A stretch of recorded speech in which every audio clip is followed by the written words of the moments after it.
Vamos a intentar reflexionar un poco más sobre el aporte de Santo Tomás en el orden sobrenatural a la psicología.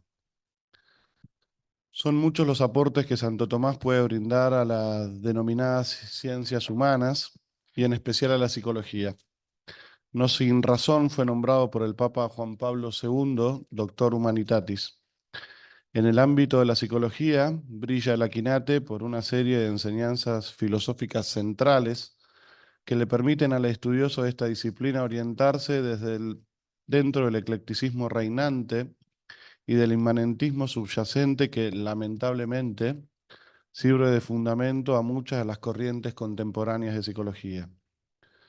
De este modo, Santo Tomás aporta un sólido fundamento filosófico a la psicología, cuando trata la naturaleza del hombre, su composición ilemórfica, la naturaleza de las potencias espirituales y su dinamismo con los otros facultades humanas. Se destaca, a mi juicio, especialmente su aporte desde la ética, con el tratamiento de las virtudes, su conexión o la estructuración de los vicios en la configuración de la personalidad, que Santo Tomás desarrolla con gran profundidad en toda la segunda parte de la Suma Teológica y en el comentario a la Ética de Aristóteles, por mencionar tan solo algunos de los textos de referencia en torno a la temática mencionada. Sin embargo, hoy quisiera detenerme para considerar el aporte y la vigencia de la dimensión teológica espiritual del pensamiento del Aquinate para la psicología. El hombre alcanza su perfección por la gracia. Con ella la naturaleza humana es elevada a un fin que excede sus fuerzas naturales y que Santo Tomás denomina bienaventuranza perfecta, la visión beatífica, ¿no? Dicha bienaventuranza supone, para ser alcanzada ya en esta vida anticipada de algún modo, la comunicación de la misma vida divina, pues es claro que no existe modo de alcanzar el fin sobrenatural solamente con las propias fuerzas naturales. Cito a Santo Tomás. La bienaventuranza imperfecta que puede tenerse en esta vida puede adquirirla el hombre por sus medios naturales, del mismo modo que también puede adquirir la virtud, en cuya operación consiste, pero de esto se tratará después. Sin embargo, la bienaventuranza perfecta del hombre consiste en la visión de la esencia divina, como ya se dijo. Ahora bien, ver a Dios por esencia es superior no solo a la naturaleza del hombre, sino también a la de toda criatura, como se demostró en la primera parte. Pues el conocimiento de cualquier criatura es según el modo de su sustancia, como se dice, a propósito de la inteligencia en el libro de Causis, que conoce lo que está sobre ella y lo que le es inferior según el modo de su sustancia. Pero todo conocimiento, según el modo de una sustancia creada, es insuficiente en la visión de la esencia divina, que supera infinitamente toda sustancia creada. Por consiguiente, ni el hombre ni ninguna otra criatura puede conseguir la bienaventuranza última por sus medios naturales. Santo Tomás precisa con gran claridad en qué consiste la bienaventuranza imperfecta, que es proporcional a la naturaleza del hombre, aunque él mismo dirá más adelante que ni siquiera ésta se puede alcanzar en el estado de naturaleza caída en la que se encuentra el hombre después del pecado original. Y claro está, menos aún la de la bienaventuranza perfecta, que contiene a la interior y que es el único fin último al que es llamado el hombre por Dios. Ahora bien, alcanzar esta bienaventuranza supone ser transformado por la acción divinizante de la gracia, de modo que las operaciones que brotan del hombre ya no surjan de la naturaleza, sino de un principio activo superior que es la misma vida divina, que aun siendo un accidente, eso es la gracia, se inserta en el hombre sustancia y eleva todas sus operaciones. Dice el Aquinate, cito, la sustancia o es la naturaleza misma de aquello de lo que es sustancia, o bien una de sus partes, en el sentido de que la materia o la forma se dicen sustancia.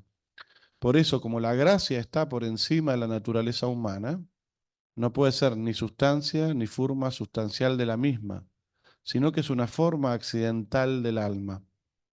Pues lo que existe sustancialmente en Dios se realiza accidentalmente en el alma que participa de la bondad divina, como se ve claramente en el caso de la ciencia.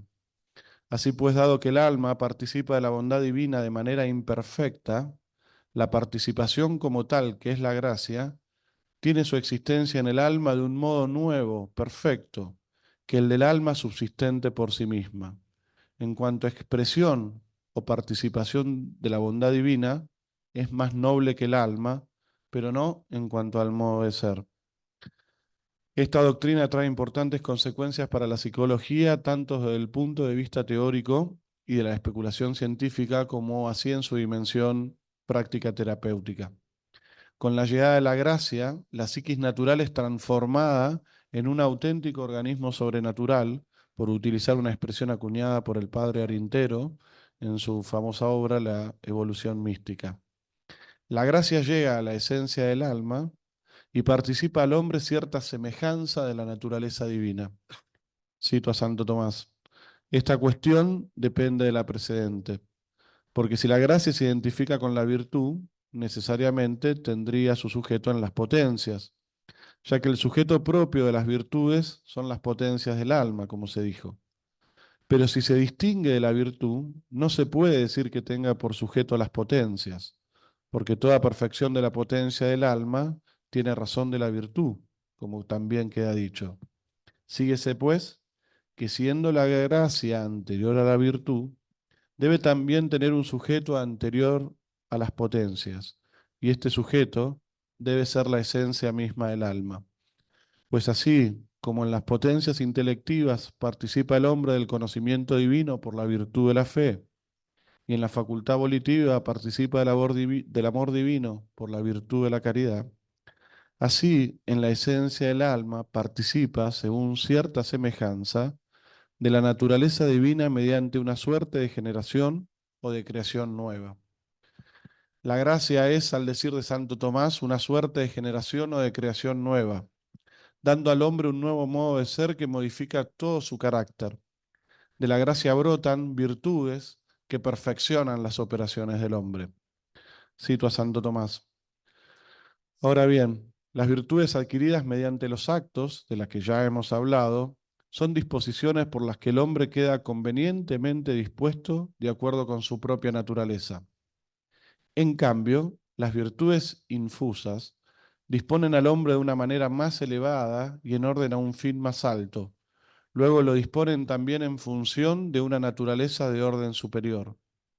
Lo hacen en efecto en función de la naturaleza divina participada, por lo cual se dice en la segunda carta de Pedro, nos puso en posesión de lo más grande y preciosas promesas para hacernos por ellos partícipes de la naturaleza divina. Y merced a la recepción de esta naturaleza, se dice que somos regenerados como hijos de Dios.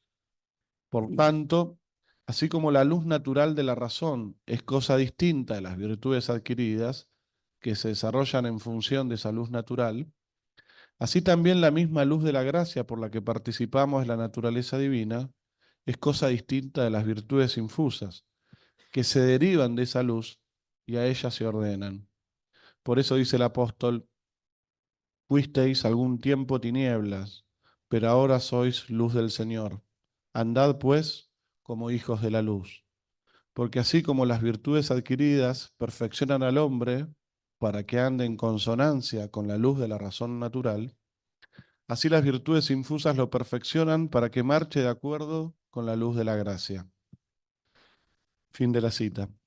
Mientras que las virtudes adquiridas perfeccionan al hombre para realizar el bien acorde a la razón natural y siguiendo su luz, las virtudes infusas lo perfeccionan para que opere según la luz de la gracia, ya que estas virtudes de esta luz derivan, dice Santo Tomás, y a ellas se ordenan.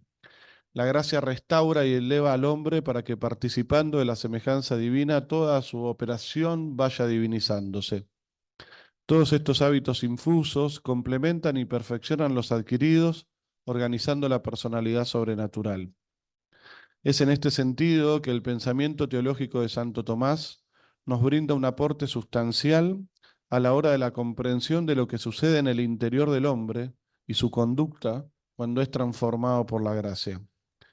Una psicología que quiera comprender psicodinámicamente al hombre no puede prescindir de la acción sobrenatural de la gracia como fuente de operación y de las virtudes infusas como perfeccionamiento humano. La gracia es necesaria, al decir de la Quinate, porque cura nuestra naturaleza caída, dice Santo Tomás. En el estado de naturaleza caída, la necesita la gracia a doble título. Primero para ser curado y luego para obrar el bien de la virtud sobrenatural, que es el bien meritorio. Además, en ambos estados, necesita el hombre de un auxilio divino que le impulse al bien obrar. Fin de la cita. Así entonces, como la gracia es medicina también para el alma, la cura que puede llegar verdaderamente a la raíz y a partir de ahí transformarlo todo, y de este modo iluminar y ordenar todas las dimensiones de la personalidad. Toda la doctrina teológica espiritual del Santo Tomás puede ser considerada un aporte esencial para el desarrollo de la psicología que intente ser configurada a la luz de la fe y la razón natural. Se puede destacar como principal contribución a la psicología, en primer lugar, la doctrina de la gracia, que ya hemos mencionado, y que consiste en la comunicación de la misma vida divina, que llega principalmente y en primer orden a la esencia del alma, y que luego va alcanzando con todo el proceso de transformación interior, divinización, a las otras potencias humanas. En segundo lugar, la doctrina de las virtudes infusas, y particularmente la acción de los dones del Espíritu Santo. Es decir, el hombre no solo recibe un nuevo modo de ser con la gracia, sino también un nuevo modo de operar de un modo humano, iluminado por la fe, como será el caso de la perfección que brindan las virtudes morales infusas, sino también la de un obrar según un modo absolutamente divino, como es el que permiten los dones del Espíritu Santo al hacernos totalmente dóciles a las mociones divinas. Dice Santo Tomás. Pues bien, es manifiesto que las virtudes humanas perfeccionan al hombre, en cuanto que pueden ser movidos por la razón en las cosas que hace interior o exteriormente. Es por tanto necesario que exista en el hombre unas perfecciones más altas que lo dispongan para ser movido por Dios. Y estas perfecciones se llaman dones, no solo porque son infundidas por Dios, sino también porque por ellas el hombre está dispuesto a ser prontamente movido bajo la inspiración divina, tal como se dice en Isaías. El Señor me ha abierto los oídos y yo no me resisto, no me echo atrás. Y también dice el filósofo en el capítulo de Bona Fortuna, que aquellos que son movidos por instinto divino, no les conviene aconsejarse según la razón humana, sino que sigan el instinto interior porque son movidos por un principio mejor que la razón humana. Fin de la cita. Esta enseñanza puede iluminar y guiar a la psicología en muchos sentidos y en diversas áreas. Podemos nombrar al menos dos disciplinas que sacarán provecho. Una es la psicología de la personalidad, porque este organismo sobrenatural antes descripto nos permite completar la comprensión de la naturaleza del carácter humano, que no solamente tiene una dimensión natural, conformada por hábitos adquiridos o estructuradas por vicios, sino especialmente tiene una dimensión sobrenatural donde se insertan todas las cualidades naturales al servicio de la perfección pensada por Dios para cada hombre y al de la Iglesia, como podemos ver en la relación que se puede establecer entre el carácter humano y los carismas. También se destaca el aporte de esta doctrina a la praxis de la psicoterapia, como se mencionaba antes. Porque para poder conocer al hombre individual aún dentro de la psicología clínica, es necesario tener presente el modelo del hombre perfecto considerado desde un punto de vista operativo. Sin duda, este hombre perfecto es el hombre divinizado por la gracia, que como ya señalaba Rudolf Allers en su obra Naturaleza y Educación del Carácter, más allá de la neurosis, solo se encuentra el santo. Ahora bien, se desprende de lo dicho anteriormente que para poder tener este conocimiento de lo espiritual, el psicólogo deberá no solo conocer los principios de esta doctrina espiritual y todo su desarrollo sistemático, sin duda esto es indispensable para un recto ejercicio de su quehacer terapéutico, sino también y especialmente tener experiencia de estas realidades que, como decía Dionisio, y la licenciada Balmaceda citó varias veces, de su maestro Hieroteo en el capítulo 2 del De Divinis Nominibus, de quien se decía que era perfecto en las cosas divinas, no conociéndolas, sino padeciéndolas. Esta enseñanza espiritual, formulada de un modo sistemático por Santo Tomás, continuará en toda la tradición mística occidental. Todo el dinamismo de la personalidad tiende hacia su perfección en el ejercicio de la virtud de la caridad, que unido al don de la sabiduría nos permite conocer lo divino por experiencia. La vida de la gracia nos une a Dios y nos hace conocerlo en la contemplación infusa, que no es el simple conocimiento contemplativo natural de Dios como causa y fin de todo lo creado, sino que eleva la mente al orden sobrenatural. Nos unimos a Dios participando de la misma vida divina que es trinitaria, sin perder, por supuesto, nuestra distinción. La contemplación infusa, como constitutivo esencial del camino ordinario de la perfección cristiana, es un pilar fundamental a la hora de querer desarrollar una psicología con fundamentos tomistas. Toda la personalidad humana y su conducta pueden ser comprendidas desde la contemplación como acto, pero también y especialmente desde la vida contemplativa, que se encuentra integrada por todos los actos que disponen de algún modo para la contemplación. Aunque es importante precisar el carácter siempre gratuito de la contemplación infusa como don por parte de Dios al hombre, de tal forma que no existen actos humanos que dispongan absolutamente para la contemplación. Sin embargo, las virtudes morales, que forman parte muchas veces del objeto de la psicoterapia, forman parte de esta vida contemplativa, como señala el Aquinate, porque nos ayuda ordenando nuestro interior y acallando las pasiones. Es en este sentido que pueden ser consideradas dispositivas para la vida contemplativa. Cito a Santo Tomás. Una cosa puede pertenecer a la vida contemplativa de dos modos, esencialmente y como disposición. Esencialmente las virtudes morales no pertenecen a la vida contemplativa, cuyo fin es la consideración de la verdad y el saber, que pertenece a la consideración de la verdad. Interesa poco a las virtudes morales, como dice el filósofo en el segundo libro de la Ética. Por eso él mismo dice en el 10º libro de la Ética que las virtudes morales pertenecen a la vida activa y no a la contemplativa. Dispositivamente, sin embargo, las virtudes morales sí pertenecen a la vida contemplativa, pues el acto de la contemplación en el que esencialmente consiste la vida contemplativa es impedido tanto por la vehemencia de las pasiones, por la que la intención del alma es abstraída de lo inteligible a lo sensible, como por los tumultos exteriores. Pero las virtudes morales aplacan la vehemencia de las pasiones y ceden el tumulto de las ocupaciones exteriores, y así las virtudes morales pertenecen dispositivamente a la vida contemplativa. Fin de la cita. Así es como la vida activa, es decir, la práctica de las virtudes, para que sea ordenada, esto quiere decir realmente virtuosa, tiene que orientarse siempre hacia la contemplación.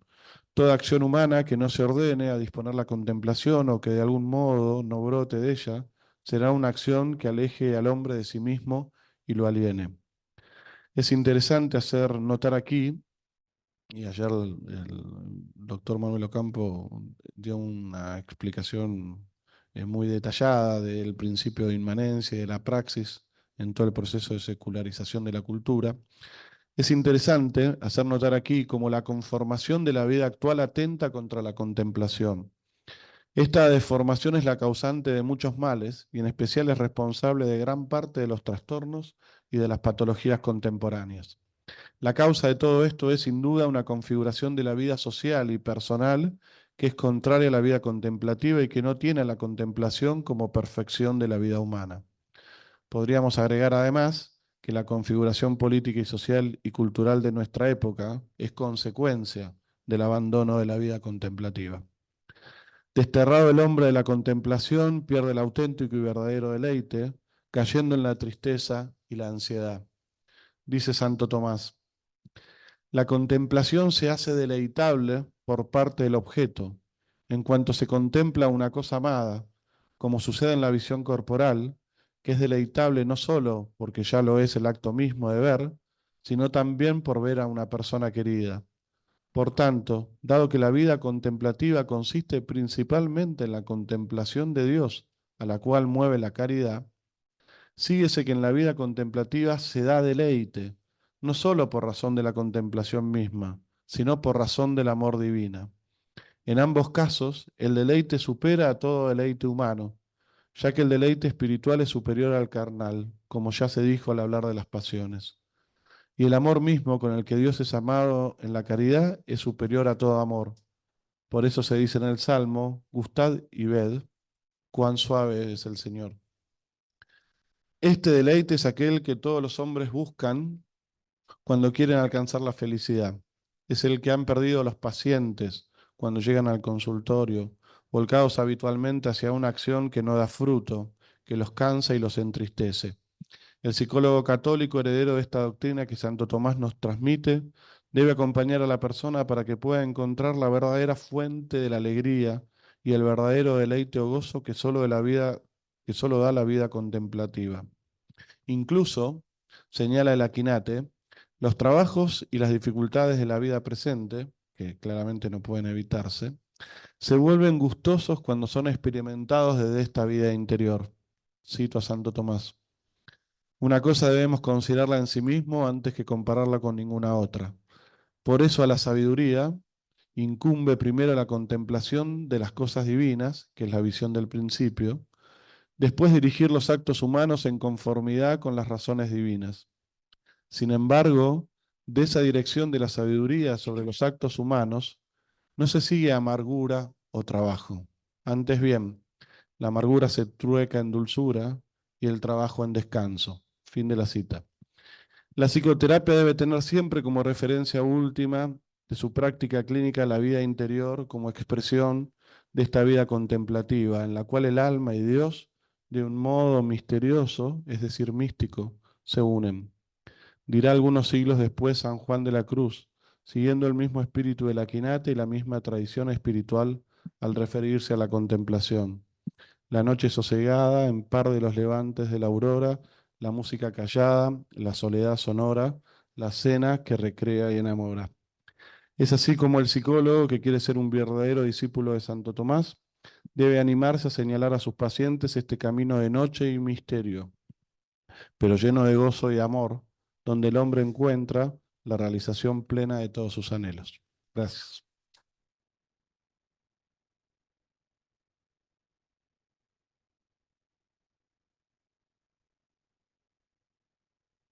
A ver si quieren, muchas gracias.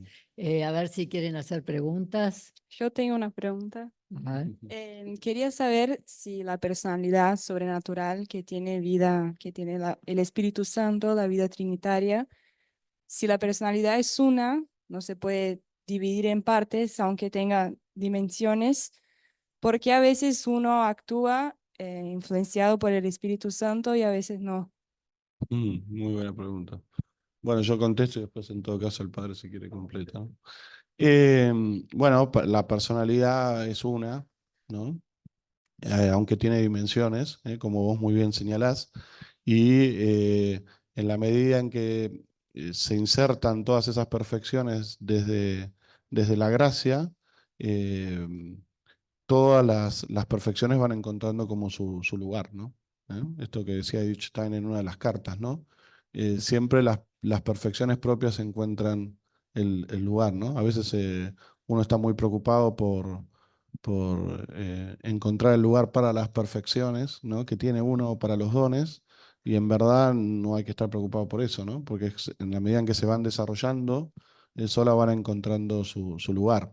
Ahora, claro, todo eso siempre supone que uno sigue la moción de la gracia y del Espíritu Santo, ¿no? Como uno puede hacer obstáculo a esas mociones por los pecados personales, por muchas razones, entonces, claro, muchas veces no obra movido bajo la acción de la gracia y del Espíritu Santo, ¿no? Y es como que la persona está como frenada interiormente y deformada en algún sentido, ¿no? De la personalidad, ¿eh? Eso me parece es importante, ¿no? Es decir, en la medida en que la gracia no ordena y no da plenitud y no termina de dar en última instancia una referencia última a esta finalidad sobrenatural, siempre el hombre se siente frustrado, limitado, ¿no? Que es como muchas veces vienen las personas al psicólogo, ¿no?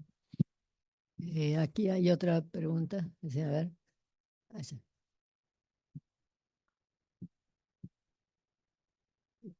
Bueno, gracias, ante todo. A propósito de la expresión, aquellos que no, que son guiados por los sentidos divinos o por un sentido divino, no les conviene dejarse guiar por la razón humana.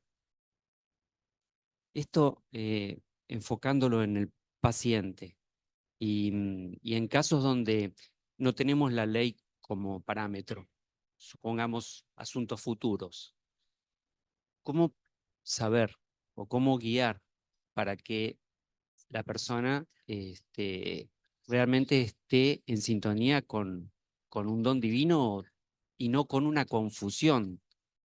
Hay gente que dice que siguió la voz esta o aquella y hizo esto o aquello por esa locución. Eh, Sí, bueno, a mí me parece que parte importante también de la labor del psicólogo, bueno, siempre creo que se señala acá y es importante, es la humildad, ¿no? Es decir, no, uno no puede conocer el plan divino. Na- El nuestro es una tarea de toda la vida, menos el de nuestro paciente, ¿no? Entonces creo que forma parte también de esa vida contemplativa interior, dejarse guiar por el Espíritu Santo en un diálogo fecundo con el paciente para ir descubriendo cuál es ese camino, ¿no? Porque me imagino cuando me hablas de los acontecimientos futuros, te estás refiriendo principalmente a eso. Hay parte de esa tarea que uno la descubre con la persona, ¿no? Es decir, el psicólogo no es el encargado de decirle al paciente, paradójicamente, todo lo que tiene que hacer, ¿no? En el futuro. Entonces, eso es algo que la persona lo tiene que rezar y que uno también, como profesional, a veces le puede parecer una cosa y a veces otra, y no es que tampoco lo que a uno le parezca es, ¿no? Es decir, porque si la persona se deja mover por el Espíritu Santo y por esa vida de la gracia, es la misma persona la que va a ir descubriendo. eh, y bueno, eso es lo que sucede inclusive en la tradición de la iglesia cuando se habla de la paternidad espiritual, ¿no? De ese diálogo interior del Espíritu Santo entre maestro y discípulo, en lo cual se va descubriendo ese plan divino, ¿no? A ver, allá hay otra pregunta. Hay otra. Ujú.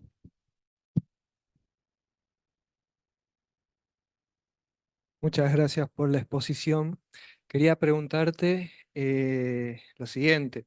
Hablabas de las emociones, bueno, lo que preguntaban recién, y citabas este texto de Santo Tomás de la cuestión 68, donde hablan dos principios de emociones en el hombre.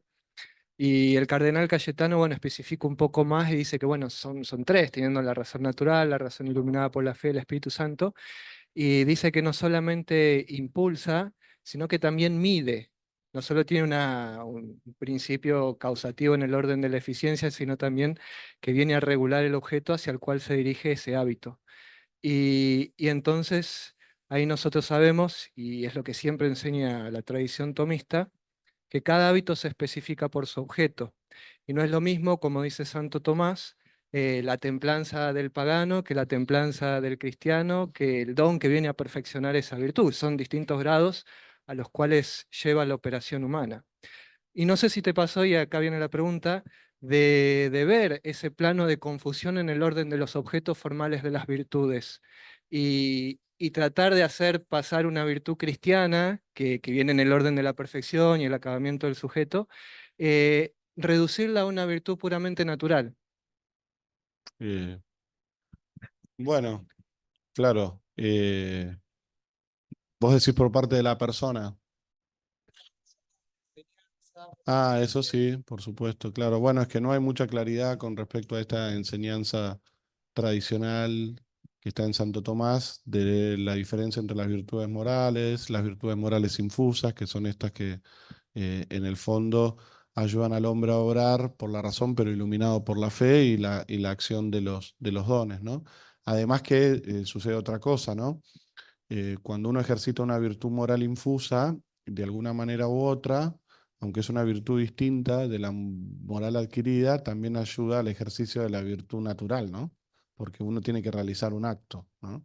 Entonces, sí, sí, lógicamente, no no hay conciencia de todo este organismo sobrenatural, ¿no? Y a veces es necesario tener conciencia, inclusive desde el punto de vista de enseñárselo al paciente, ¿no? Porque así como a veces hay que enseñar a la persona que tiene una inteligencia, una voluntad y un alma espiritual, y enseñarle eso para la persona hace mucha diferencia en su vida, como hoy se señalaba en algunos de los casos que se contaba Estela, ¿no? A una nena chiquita explicarle que una cosa son las cosas que siente y otras cosas son las que piensa y otras son las que quiere. También en la práctica terapéutica ayudar a poner orden con respecto a los objetos de las virtudes, sí, es fundamental. En ese sentido hay una dimensión pedagógica en el orden terapéutico, ¿no? Hay que hacer, sí. Bueno, a ver, otra pregunta.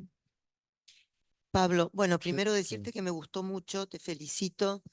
Especialmente me llamaron la atención, me llamó la atención la selección de textos que hiciste de Santo Tomás, que realmente es muy enriquecedora. Así que enhorabuena por todo eso. Y mi pregunta o mi consulta va en el otro sentido de lo que en general han sido las preguntas o los intereses, y es esto.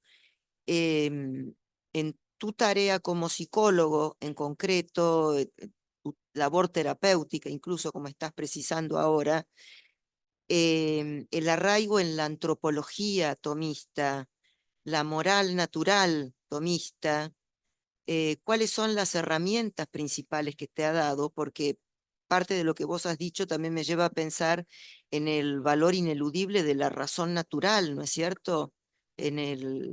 En la tarea del psicólogo y de cómo transmitir esto como factor ordenante de la personalidad, también configurante de la personalidad, el papel de la razón dentro del esquema de las virtudes de Santo Tomás, ¿no?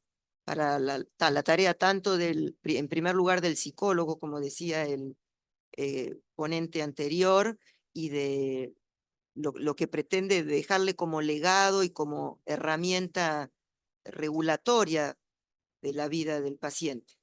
Gracias, Pablo. Sí, bueno, yo justo hoy elegí hablar sobre como el aporte de la dimensión sobrenatural, ¿no? Pero sin duda el fundamento antropológico y ético que lo mencioné al principio es sumamente ordenador, ¿no? Para poder desarrollar una psicoterapia y una psicología, como antes también señalaba Rafael, ¿no?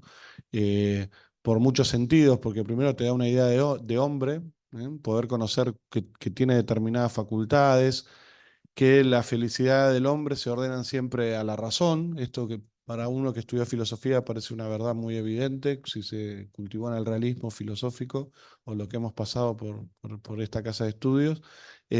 Sin embargo, para un psicólogo eso no es tan claro, porque las corrientes psicológicas tienen una confusión total sobre la naturaleza del hombre, no pueden ni siquiera distinguir facultades de operaciones, son operacionistas en general, ¿no?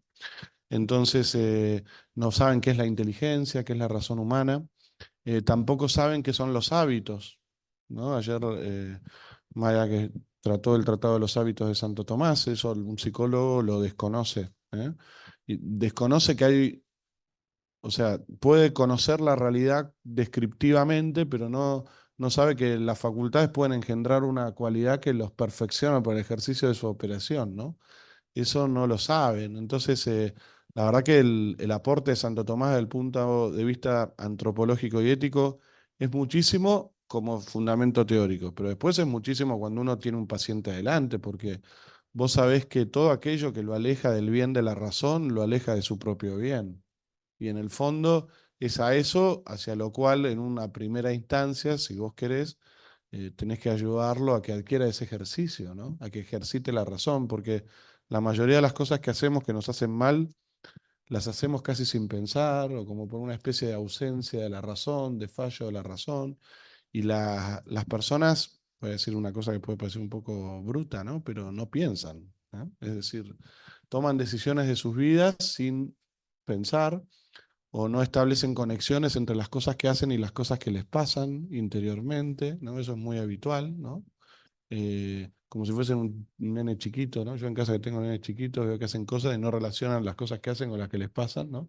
Pero después crecemos y no es que cambiamos mucho, ¿no? Es decir, no, nos pasa igual, ¿no? Hacemos cosas y como que no nos damos cuenta que esas cosas que hacemos producen efectos en nosotros, en los demás, ¿no?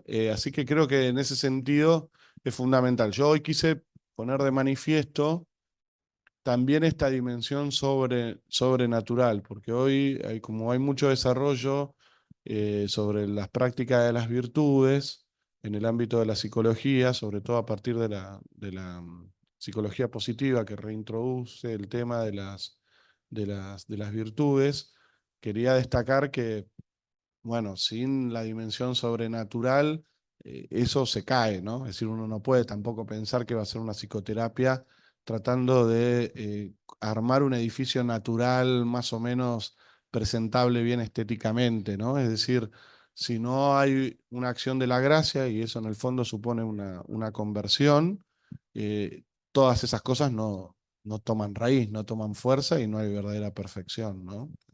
Por eso Excelente la exposición, muchísimas gracias. padre. Me hace pensar la dimensión terapéutica que es la contemplación y cómo la serenidad que causa en las personas que así viven o intentan vivir tendría que ser prueba suficiente como decir, la psicología tomista tiene mucho que decir.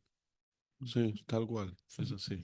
Bueno, ya la vida de oración o la no vida de oración define mucho un carácter, ¿no?